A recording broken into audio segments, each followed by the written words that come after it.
할까요? God is good God is good. and all the time. God is good and all the time. 아멘. 아멘. 하나님 좋으십니다. 아멘. 믿음으로 나아갑시다. 오늘은 사도행전 17장 말씀을 함께 나누려고 합니다.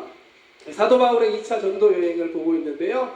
17장에는 사도 바울이 방문했던 3개의 도시 이야기가 기록되어 있습니다. 데살로니가, 또 베레아, 아테네에서의 사역들이 기록되어 있습니다.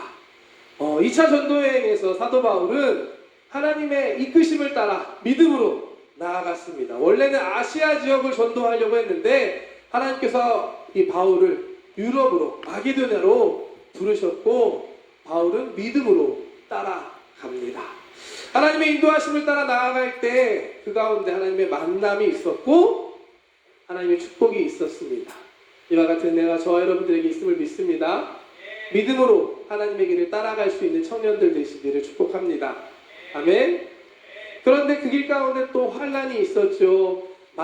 매에 맞고 감옥에 갇히는 문제가 아픔이 있었는데 그럼에도 불구하고 바울이 하나님을 찬양하고 기도했을 때 더 놀라운 하나님의 기적을 경험할 수 있게 됩니다. 또한 간수장, 그 옥을 지키던 그 사람이 예수님을 만나고 구원받는 역사가 일어나게 됩니다. 아멘. 고난 우리 가운데도 있을 수 있습니다. 하나님 믿음의 길을 가는데 어려운 일 있을 수 있습니다. 그럼에도 불구하고 찬양하고 기도하는 걸 포기하지 않는 우리 토모니 청년들 되시길 축복합니다. 왜냐? 그 가운데 우리가 찬양하며 기도할 때 하나님의 기적이 일어나기 때문입니다. 아멘.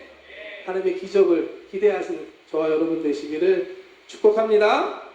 이 빌립보에서의 사역을 마친 후 이제 바울은 그곳을 떠나 데살로니가라는 곳으로 이동합니다. 말씀 함께 보겠습니다. 17장 1절. 그들이 암비볼리와 아볼로니아로 다녀가 데살로니가에 이르니 거기 유대인의 회당이 있는지라. 빌립보를 떠난 바울은 이 해안가를 따라 암비볼리 그리고 아볼로니아를 지나서 데살로니가에까지 이르게 됩니다. 지도 한번 보여주실래요? 네, 보시면 빌립보에서 제일 위가 빌립보죠. 빌립보를 떠나서 암비볼리 그리고 아볼로니아 그리고 데살로니가까지 바울이 이동하게 됩니다. 오늘 말씀의 그 배경은 바로 이 데살로니가인데요. 데살로니가는 이 로마 제국이 당시 마게도냐 지방을 지배했을 때 수도로 삼았던 곳이었습니다. 수도라고 하면 가장 크고 많은 사람들이 모여있는 곳이었죠. 당연히 다양한 인종들이 많이 있었고 유대인들도 그 가운데 많이 모여 있었습니다. 그렇기 때문에 유대인들이 모이는 회당도 이 데살로니가 지역에는 있었습니다. 빌립보에서는 바울이 이 회당이 없어서 기도할 곳을 찾아서 강가로 갔었다라고 기록하는데 이 데살로니가에서는 이 유대인들의 회당이 있었기 때문에 바울은 늘 자신이 하던 대로 이 회당을 찾아 안식일에 그들에게 말씀을 전하고 예수 그리스도의 복음을 전합니다. 2절 말씀 함께 볼까요? 바울이 자기의 관례대로 그들에게로 들어가서 새 안식일에 성경을 가지고 방문하며 바울에게 있어서 가장 기본적인 전도 방법은 회당을 통한 전도 방법이었습니다. 이거는 처음 전도여행을 시작했을 때 바나바와 함께 처음 시작했을 때부터 계속 이어왔던 방법이었습니다. 이미 바울 자신에게는 오늘 말씀해 보면 자기에게 관례가 되어 있을 정도로 당연하고 기본적인 방법이었습니다. 왜 바울은 회당을 통해 복음을 전했을까요? 그게 가장 효과적이고 좋은 방법이었기 때문이었습니다. 바울의 전도 여행의 목적은 오직 더 많은 사람에게 예수 그리스도의 복음을 전하고 그들이 예수님을 통해서 구원받게 하기 위한 것이었습니다. 그러기 위해서 가장 효과적인 방법, 좋은 방법이 무엇일까? 바울에게 있어서는 회당을 통한 복음 전도하는 게 바로 그것이었습니다. 왜냐? 기본적으로 유대교에 대한 이해, 또 구약의 말씀과 하나님에 대한 믿음이 있는 사람들에게 그 구약의 말씀, 성경으로부터 예수님에 대한 말씀들, 예언들을 통해 예수님의 십자가, 예수님의 부활을 전한다면 무엇보다 가장 효과적인 복음을 전할 수 있는 방법이었습니다. 그런데 회당이라는 것이 언제 생겼느냐? 회당은 주전 587년도 남유다 예루살렘이 멸망하고 바벨론으로 이스라엘 민족들이 끌려가는 그때부터 이 회당이 시작됐다고 합니다. 바울 있기 600년 정도 이전에 생긴 게 바로 이 회당이었습니다. 그전에는 원래 이 유대교는 예루살렘 성전에서 동물 제사를 드리는 제사 중심의 종교였는데 이 예루살렘 성전이 무너지고 바벨론으로 포로로 끌려가게 되면서 그곳에서 제사 드릴 수 없었기 때문에 안식일마다 함께 모이게 되고 그 모인 곳이 회당이 되고 그곳에서 하나님의 말씀을 나누기 시작하게 된 것이었습니다. 이후로는 이 유대인들이 흩어져 있는 곳, 유대인들이 모여 있는 곳에서는 어디에나 이 회당이 있었습니다. 그렇기 때문에 사도 바울이 복음을 전할 때 오늘 여기 데살로니가 또 그 전에 1차 전도행에 방문했던 곳곳에 회당이 있었고 그 회당을 중심으로 효과적인 복음 전도 사역이 가능했었던 것입니다. 어떻게 보면 이 모든 것이 하나님의 뜻과 계획 안에 있었고 합력하여 선을 이루신 것이라고 저는 믿습니다. 구약에서 신약까지 구약의 마지막이 말라기고요. 신약의 첫 시작이 마태복음인데 그 두 개의 서신 사이에는 400년이라는 그 시간적인 공간이 있습니다. 흔히 하나님이 침묵하셨다라고도 이야기하는 이 400년의 시간, 왜 이와 같은 시간이 필요했을까?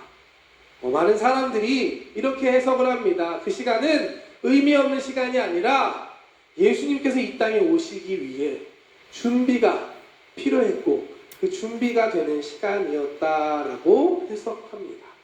왜냐 그 중간에 있었던 일들이 뭐냐? 알렉산더 대왕, 여러분 아시죠? 알렉산더 대왕이 있었습니다. 동방부터 서방까지 다 점령하는 큰 헬라 제국을 만든 이 알렉산더 대왕이 전체를 통일하면서 헬라 문화라는 것을 만들게 되고 헬라어를 만들게 됩니다. 쉽게 말해 전 세계 모든 사람들이 알아들을 수 있는 언어가 이때 만들어진 것입니다. 구약 성경이 헬라어로 번역된 것도 바로 이 때였습니다. 복음이 전파되기 쉬운 그런 상황이 만들어진 겁니다. 또 이 헬라 제국 이어서 세계를 제패했던 로마 제국은 로마에 이르는 길을, 도로를 만든 것이 유명합니다. 원래는 로마의 군대를 보내기 위하고 또 점령지로부터 세금을 걷기 위한 도로였지만 그 도로를 통해 복음이 땅끝까지 전파되게 하십니다. 이처럼 유대인들의 회당도 하나님께서 복음을 전하기 위해서 바울의 전도를 위해서 미리 예비하신 것 중에 하나지 않을까 저는 이 말씀을 준비하면서 생각이 들었습니다. 왜냐 바울에게는 이 회당이 무엇보다 가장 효과적으로 복음을 전할 수 있는 방법이었기 때문입니다. 그렇다면 우리가 이렇게 한번 생각해 봤으면 좋겠습니다. 이 시대에 우리에게는 어떠한 방법이 있을까? 어떠한 효과적인 복음 전도의 방법이 있을까? 잘 생각해 보면 우리에게도 좋은 방법이 있을 겁니다. 그것들을 잘 활용해서 복음을 전할 수 있는 우리 토모니 청년부 저와 여러분들 되기를 주님의 이름으로 축복합니다. 몇 가지 생각해 봤는데요. 유학생들이 모이는 곳에 우리가 가서 복음을 전할 수도 있을 것 같고요. 또 한국이나 또 기독교에 관심을 갖고 있는 일본 청년들에게 복음을 전할 수도 있을 것입니다. 우리에게 일본 땅에 있는 청년들, 젊은 사람들에게 복음을 전하라는 사명을 하나님께서 주셨음을 믿습니다. 그 사명을 위해서 우리가 가장 좋은 방법, 효과적인 전도 방법을 찾을 수 있는 저와 여러분들 되시기를 축복합니다. 우리가 그러한 마음을 품고 기도하며 나아갈 때 하나님께서 반드시 저와 여러분들을 통해 예수 그리스도의 복음이 전파되게 하실 줄 믿습니다. 또 요즘에 한 가지 또 중요한 게 영상이나 온라인에 정말 좋은 자료들이 많이 있는 것 같습니다. 그런 것들을 좀 잘 활용할 수 있는 것도 좋은 방법이 될 것 같습니다. 가능하다면 우리가 좀 만들어 보는 것도 좋지 않을까 생각합니다. 사실 이번에 야외 예배 때 재밌는 일이 하나 있었습니다. 뭐냐면 우리 교회 성도님 한 분이 길을 잃었어요. 그런데 일본 청년 두 청년이 그 성도님을 우리 야외 예배 드리는 장소까지 안내해서 이렇게 데려오는 일이 있었습니다. 그래서 그 성도님이 저를 찾아와서, 저랑 목사님 찾아와서 이 청년들이 이렇게 도와줬는데 너무 고맙다고 전도해달라고 갑자기 제가 그때 막 많이 맡았잖아요. 그래서 정신없는데 저한테 전도해달라는 거예요. 그래서 네. 근데 일본 청년이잖아요. 그리고 말도 잘 안 통하고 그래서 여러 가지 얘기를 했지만 결국에는 제가 할 수 있는 거는 우리 회장님 불러서 회장님한테 안내해주고 청년들과 함께 할 수 있도록 했습니다. 놀라운 건 뭐냐면 그 청년들이 그냥 왔다 갈 줄 알았거든요. 근데 끝까지 예배도 다 드리고 점심 도시락도 다 먹고 꽤 오랜 시간 함께 하고 가는 모습을 보았습니다.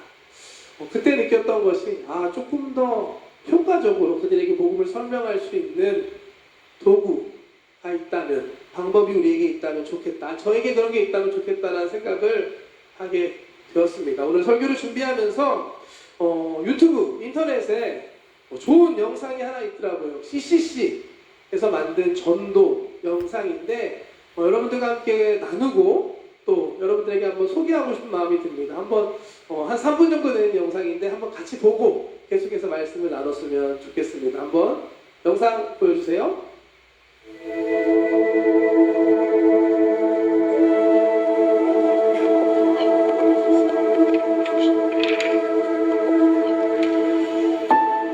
음악을 좋아하시나요? 요즘 어떤 음악을 듣고 계신가요? 우리가 듣는 음악은 다양하지만 말하고 있는 주제는 거의 비슷합니다. 그것은 바로 사랑입니다. 음악이나 책, 영화들은 끊임없이 사랑을 표현하고 노래합니다. 사람들은 지금도 진정한 사랑을 갈망하고 있습니다. 하지만 불완전한 세상 속에서 우리가 주고받는 사랑은 완전하지 않습니다. 우리가 경험하는 사랑은 때로 이기적이고 영원하지 않습니다. 그렇다면 진정한 사랑은 과연 어디에서 찾을 수 있는 걸까요? 성경은 하나님이 사랑 그 자체라고 말합니다. 하나님은 아주 오래전부터 당신을 알고 계셨습니다. 그분은 어떠한 조건 없이 당신을 있는 그대로 사랑하고 계십니다. 우리는 그를 통해 변함없고 완전한 사랑을 경험할 수 있습니다. 하나님께서 오래전부터 우리를 조건 없이 사랑하심에도 불구하고 우리는 그분과 나누어졌기에 그 사랑을 모른 채 살아갑니다. 하나님을 신뢰하지 않으며 자신에게 그분이 필요하다는 사실조차 깨닫지 못합니다. 성경은 이것이 사람의 죄 때문이라고 말합니다. 죄는 이렇듯 하나님에 대하여 무관심하게 만들고 이기적인 마음을 품게 합니다. 서로 상처를 주고받게 하며 사람들과의 관계를 깨뜨립니다. 이렇게 죄는 우리의 삶을 서서히 망가뜨립니다. 우리에게는 무엇인가 변화가 필요합니다. 우리 안에 있는 죄를 짓고자 하는 마음은 세상의 어떤 방법으로도 해결할 수 없습니다. 우리의 힘으로는 도저히 죄의 문제를 해결할 수 없어서 괴로워할 때 하나님도 함께 아파하셨습니다. 성경은 죄의 유일한 해결책이 죽음이라고 말합니다. 하나님은 우리와 나뉘어진 관계를 회복하기 위해 자신의 하나뿐인 아들 예수님을 이 세상에 보내주셨습니다. 아무 죄 없는 예수님이 우리를 대신하여 십자가에서 죽으심으로 그 값을 치르셨습니다. 또한 예수님은 여기에서 그치신 것이 아니라 죄를 이기고 다시 살아나셔서 우리를 죄로부터 자유롭게 하셨습니다. 우리를 향한 하나님의 사랑을 막을 수 있는 것은 아무것도 없습니다. 특별하고 소중한 이야기는 당신의 믿음을 필요로 합니다. 당신은 이것을 믿을 수도 있고 그렇지 않을 수도 있습니다. 마음의 문을 열지 않는다면 당신과 전혀 상관없는 이야기가 됩니다. 그러나 이 사실을 믿고 기도한다면 예수님이 당신의 삶에 들어오실 것입니다. 그분은 우리를 결코 떠나지 않으시며 끝까지 사랑하실 것입니다. 예수님은 당신을 기다리고 계십니다.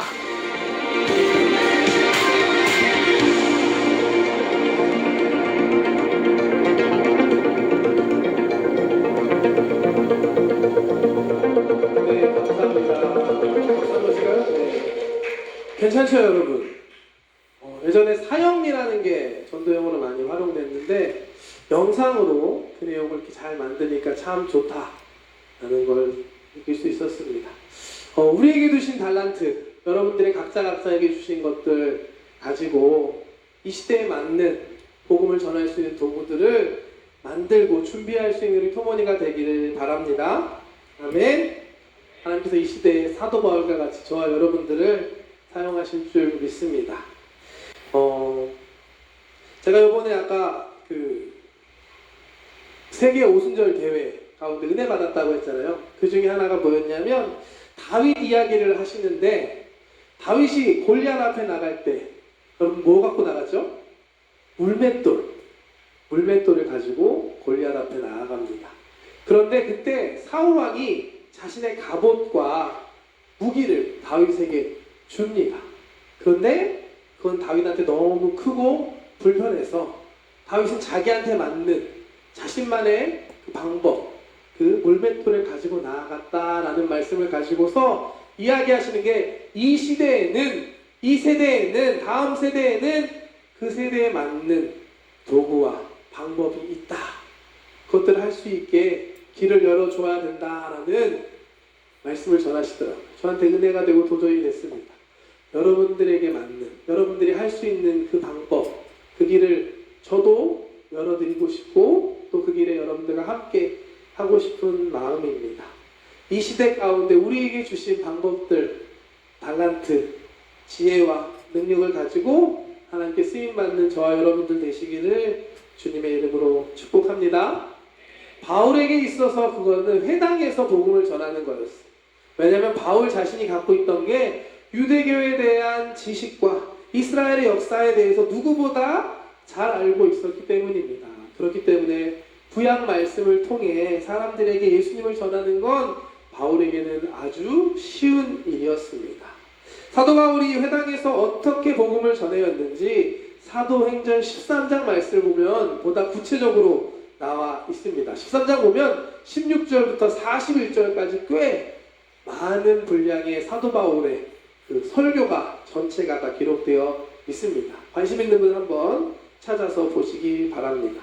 이 바울이 전한 말씀을 보면 이스라엘의 역사부터 시작합니다. 출애굽 가운데 하나님께서 이스라엘을 구원하시고 광야 생활 가운데 40년 동안 인도하신 역사, 그리고 여호수아를 통해 가나안 땅을 정복하고 사사기, 수많은 사사들을 통해 이스라엘을 구원하셨던 것, 그리고 하나님의 마음에 만났던 다윗이라는 사람을 통해 하나님의 나라를 세우셨던 그 이스라엘의 역사로부터 시작을 합니다.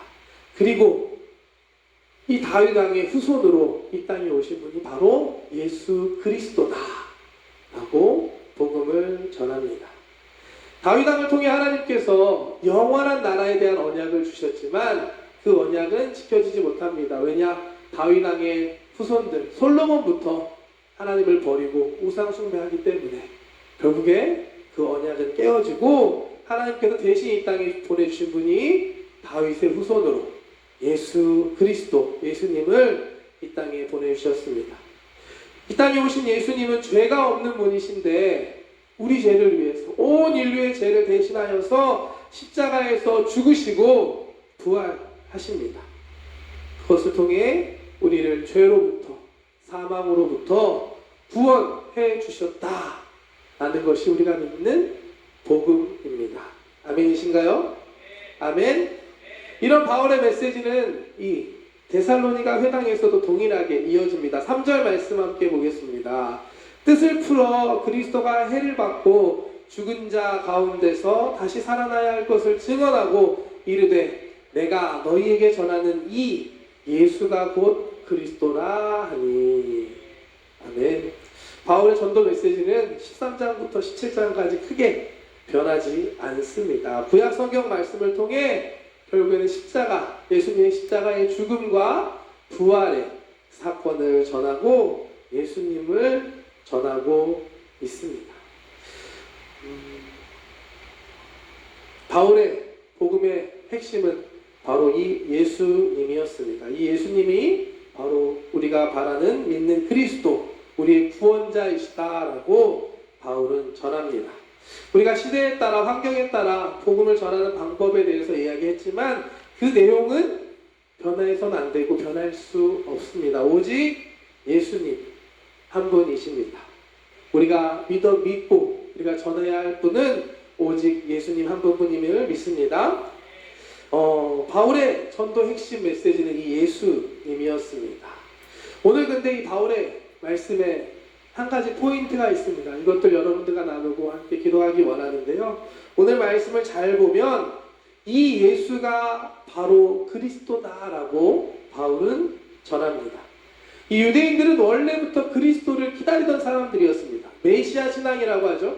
메시아가 그리스도랑 같은 말인데 그리스도는 하나님께 기름 부음 받은 자, 구원자라는 뜻을 갖고 있는 단어입니다. 유대인들은 자신들을 구원해 줄 존재를 기다리던 사람들이었습니다.